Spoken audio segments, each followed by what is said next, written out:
আমাদের সাথে একজন খুব স্বনামধন্য বাচিক শিল্পী আছেন আমাদের সাথে। গুড মর্নিং মধুমিতা দি, কেমন আছো বলো? গুড মর্নিং, খুব ভালো আছি। হ্যাঁ,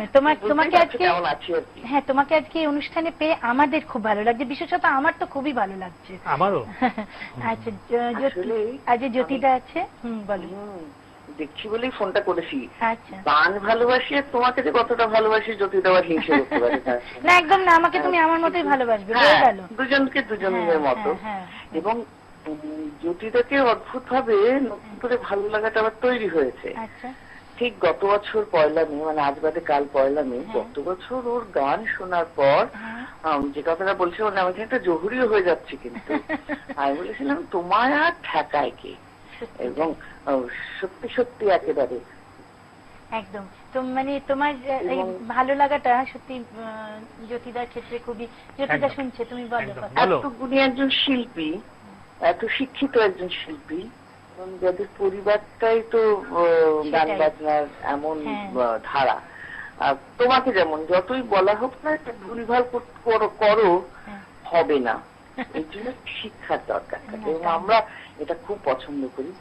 এবং মান্নাদের গানে জ্যোতিদা এত সুন্দর, ঠিক বলেছ, ওই আমাদের না এটা খুব টাচ করে, সেটাই যে কোনো ভালো জিনিস সেটা খুব টাচ করে। আর আজকে এত সুন্দর সেরেছে, এত সুন্দর পাঞ্জাবি পরেছে। হ্যাঁ, আমি তোমার শাড়িটা তো রোজই দেখি প্রায়।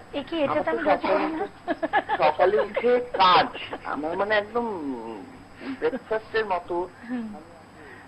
ঠিক আছে, আজকে তোমাকে আমি কিছু বললাম না, তুমি আমারটা বেশি বললে না বলে। যাই, তুমি খুব ভালো থেকো, আর আমাদের সঙ্গে এভাবেই থেকো সব সময়, আর তোমার আবৃত্তি নিয়ে এবং সবকিছু নিয়ে তো আছেই। মধুমিতা দির মানে এত ভালো লাগে অ্যাঙ্কারিং। আমাদের সাথে আরেকজন খুব চেনা মানুষ আছে, আমার খুব প্রিয় মানুষ আছে, আমাদের সাথে দেবাশিস দা আছে। আচ্ছা, গুড মর্নিং দেবাশিস দা। Good morning. হ্যাঁ, কি সুন্দর এই গলাটা এলেই তো আর বলে দিতে হবে না কার গলা। আজ থেকে 40 বছর আগে ওই গলাটাই ছিল। একই গলা। আসলে মানুষই তোকে এবং জ্যোতিকে পাওয়া আমার একটা শুনতে শুনতে মনে হচ্ছিল যে বাংলা গানের বা বাংলা গান কেন, গানের মান বাড়িয়েছেন দুজন মানুষ, মানবেন্দ্র মুখোপাধ্যায়, মান্না দে। অসুবিধা নেই তো? না, একদম একদম। আর তুমি বললে তো অসুবিধাই নেই। আসলে আমি দুজনকে খুব ঘনিষ্ঠভাবে পাওয়ার সুযোগ পেয়েছিলাম, এবং দুজনের ক্ষেত্রে একই জিনিস দেখেছিলাম যে গানটা ওদের কাছে কিছু স্বরলিপি গেয়ে দেওয়া নয়, আত্মাকে স্পর্শ করতেন, আত্মাকে ছুঁয়ে থাকতেন, তাই না? যেমন আমরা মায়ের পা ছুঁয়ে থাকি, তার প্রণামটুকু, আমাদের প্রণামটা তার আশীর্বাদ হয়ে যতক্ষণ না আমাদের আত্মায় প্রবেশ করে, তেমনি তারা গানকে ধরে থাকতেন। অপূর্ব কথাটা বললে, কি সুন্দর তুমি কথাটা বললে। তোমাকে মানে তোমার মতোই তুমি বলেছো কথাটা।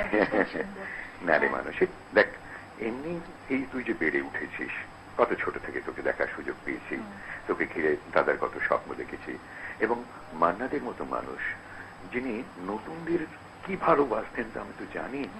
কত সময় ফোন করে বলতেন যে অমুক গাইছে, ভালো তো বেশ। আমি কতজনকে বলেছি, উনি খোঁজ করছিলেন, ফোন কর। উনি আবার বলেছেন যে আমি যদি তোমার সঙ্গে গাইতে পারি কেমন হয়। এটা ঘটনা, তুই হয়তো নিশ্চয়ই এগুলো প্রত্যক্ষ করেছিস। জ্যোতির মধ্যে আমি একটা জিনিস দেখেছি, মানুষের তুইও দেখেছিস, জ্যোতিকে অনেক বছর চিনি, শুধু আমাদের বন্ধু অনিন্দ চট্টোপাধ্যায়ের ভাই বলে নয়, জ্যোতি বলেই। ওর জন্য ওই প্রকাশটাকে গুপ্ত রেখে দিই, কারণ যখন নিজে জ্যোতি তোর নিজে থেকেই প্রকাশ পায়। ওর মধ্যে যেটা রয়েছে, এমনি ধর পেশাগত দুনিয়ায় ও হিসেব নিকেশ করে, কিন্তু এইখানে ও বেহিসেবি ভালোবাসে গানটাকে, আর ভীষণ ভক্তি করে, শ্রদ্ধা করে। আর সবচেয়ে বড় কথা, ও তো শুধু গানগুলো জেরক্স করে না, তাই না? ও নিজেও গান তৈরি করে, সেই গানগুলো রীতিমতো ভালো। তুই শুনেছিস তোর গান? একজন কম্পোজার হওয়ার একটা গুণ, মানে একটা সবসময় একটা বেনিফিট থাকে, যেটা এই শিল্পীদের যাদের কথা তুমি বলছো, তারা একাধারে আমার বাবা ধরো বা মান্না দে বা এরা কম্পোজার ফার্স্ট, অসামান্য। এরা কম্পোজ করতেন, কম্পোজটা করতেন। এখন একটু বেশি পোজ বেশি হয়, কম্পোজটা কম হয়। মানে এটা মানে জোকস অ্যাপার্ট, আমি কাউকে আঘাত করার জন্য কথা বলিনি। আর জানিস তো, একটা কথা বলে শেষ করবো, মান্নাদি যখন স্টেজে উঠতেন, আমি ধর ৮-এর দশকের গোড়া থেকে বুঝি, যে কোনো স্টেজে উঠতেন, আমি যখন সঙ্গে থাকতাম কটা লাইন বলতাম, সেগুলো বলি। হাতের কাছে থাকতো যদি আকাশ মাপের খাতা, রাখতাম না, রাখতামই না একটি খালি পাতা। বুকের মাঝে থাকতো যদি সাগর ভরা কালি, রাখতাম না, রাখতামই না একটুও তার খালি। ওই স্বরেতে উছলে ওঠে হিরে চুনি পান্না, ওই স্বরেতে উছলে ওঠে হিরে চুনি পান্না। বুকের খাতায় মনের পাতায় আজও লেখা মান্না। যখন তুমি পান্না বলেছো আমি জানি এর পরে কি আসবে। রচিতা, এটা কি সুর হয়েছে? দারুণ। এটা তুই করে নিস? হ্যাঁ, সুর করতে হবে এটাকে, অসাধারণ। আচ্ছা, আমি কি গাইতে পারি? অন ক্যামেরা কথা দাও। বাবা, মানসী কেমন মানে কমার্শিয়াল হয়ে গেছে দেখো, বলছে অন ক্যামেরায় কথা দাও, পরে যাতে। হ্যাঁ হ্যাঁ, তুমি গাইবে, তারপর ভুলে যাবে, যাতে সুপার ইম্পোজ পরে না করা যায়।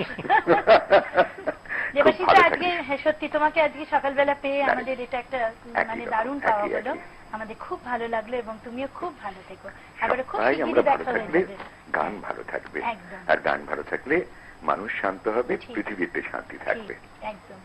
তোমার সাথে খুব তাড়াতাড়ি দেখা হয়ে যাবে এর মধ্যে। জ্যোতিদা, আমাদের আজকে এই আসর ভরিয়ে তুলেছে যে দুজন, আরো 3 জন আছে যারা ভরিয়ে তুলেছে। হ্যাঁ, যেমন একজনকে ছাড়া মানে একেবারে ভাবাই যায় না এই গানগুলো, কণ্ঠস্থ তার সবকিছু। সে আমার দীর্ঘদিনের সম্পর্ক তার সঙ্গে, অনেক রকম সম্পর্ক, সেগুলোর মধ্যে যাচ্ছি না। আমাদের সাথে কিবোর্ডে উত্তম দা। গুড মর্নিং, কেমন আছো? খুব ভালো, বেশ।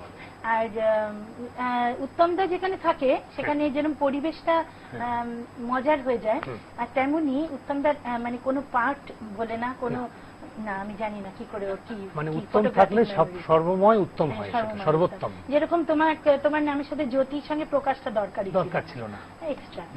ঠিক আছে, চলবে। শুধু জ্যোতি বললে না, অনেক সময় মেয়ে বলে মনে হয়, ওই জন্য প্রকাশটা দিয়ে তোকে ম্যাসকুলাইন করা হয়। আচ্ছা, আমাদের সাথে পারকাশনে আছেন ব্রহ্মতোষ দা।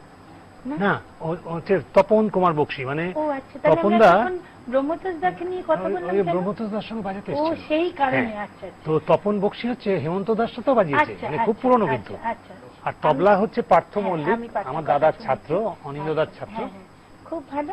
3 জনকেই শুভেচ্ছা এবং স্বাগত আজকে প্রভাত, এবং অবশ্যই ক্ষমা প্রার্থী। আমি সত্যিখানি মানে ভাবছিলাম বোধহয় ব্রহ্মতোষ দার নামটাই, এটা তপনদারই ভুল হয়েছে। তপনদা খালি তখন থেকে ব্রহ্মতোষ করে যাচ্ছে, একবারও তপন বক্সী বলেনি। ঠিক, তাহলে একদম ঠিক আছে, আমার তাহলে একদম মা। আচ্ছা, এবার আমরা গানে চলে যাই।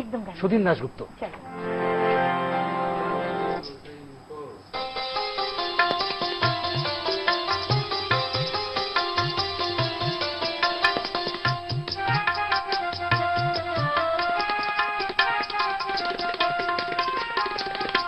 একই অঙ্গে এত রূপ দেখিনি তো আগে, একই অঙ্গে এত রূপ দেখিনি তো আগে।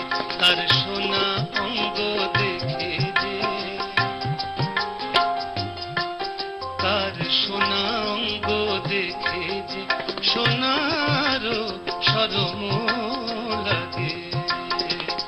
একই অঙ্গে এত রূপ দেখিনি তো আগে।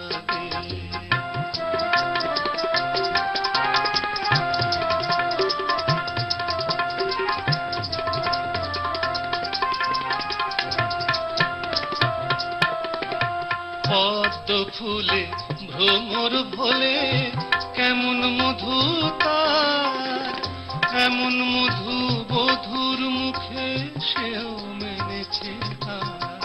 পদ্ম ফুলে ভ্রমর ভোলে কেমন মধু তার, এমন মধু বধুর মুখে সেও মেনেছে হার।